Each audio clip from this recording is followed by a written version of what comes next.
So I have my solbrod here that's almost finished flowering here, and some of them, as you can see here, when they are all turned brown and dry here, then it's ready for me to collect the seeds. So what I do, I'll take one here, and then I'll just show you here. It's really easy. They will just kind of come off all by themselves.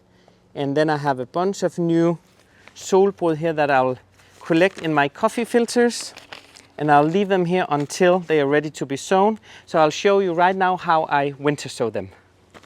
For this, we're using regular potting soil because it's the cheapest. We did add water beforehand. That'll help our seeds not get lost and tossed around in the tray. Oh, and if you want to see a great video on how to winter sow, click the link here. Good job, Lars.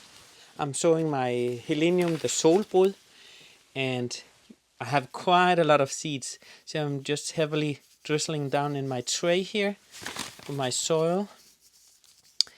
And there we go. And then I'm gonna add about a handful of dirt on top. Here we go.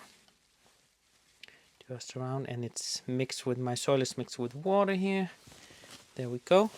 Then I'll add very important name tag here, and I'll keep it sprayed moist with the water on top in the greenhouse. So over the next few weeks I'll just keep an eye on it. I don't really have to do a lot, and then they will start sprouting once it gets warmer out in the greenhouse, and then they will grow bigger, and then I can plant them out directly in the garden. Now it's time to place these in the glass house. They're going to need sunlight, and they're going to need to be watered once every 2 weeks with a little sprayer. Just keep an eye on them.